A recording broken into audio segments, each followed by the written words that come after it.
Багнуур дүүргүүд бас тулгамдаад байгаа дулааны асуудалтай өвлийн бэлтгэл ажилтай холбогдуулаад Багнуур дүүргийн дулааны станц төрийн өмчтөмж компани дээр ирээд байна. Багнуурын дулаан станцын хувьд бол 1980 онд энэ уурхай халаахаар баригдсан. Дараа нь яг уурхай төссөн хот байгуулагдахад хотын дулааныг бас хариуцахаар болоод ингээд өргөтгөл хийгдээд ажилласан.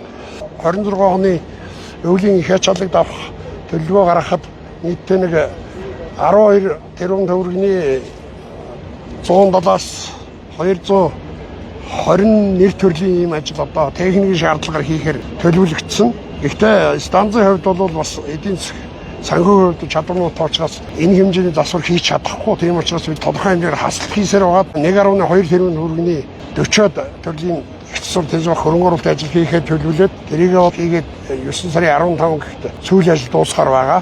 Нийт техникийн шаардлагатай ажлын нэг 10% л энд хийгдэж байгаа. Тэгэхээр цаана одоо 90% нь үлдэж байна гэсэн үг.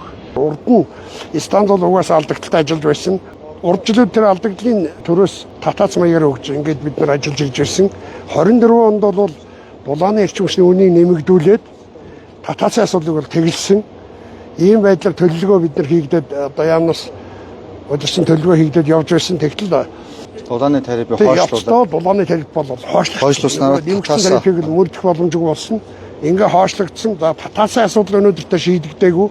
Ийм учраас яг өнөөдрийн байдлаар бол дулааны асуудал хамгийн хүндрэлтэй нь бол энэ санхүү эдийн засгийн асуудал байна.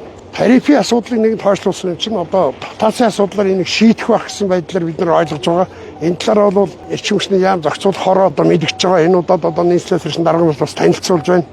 Тэгэхээр яг өнөөдрийн байдлаар энэ өвлийн ачаал их энэ станцын эдийн засаг санхүүгийн асуудлыг тооцсон, татаацын асуудлыг тодорхой хэмжээнд хурдан шийдэж өгөх асуудал тулгуундаа байна гэдгийг ярмаар байна.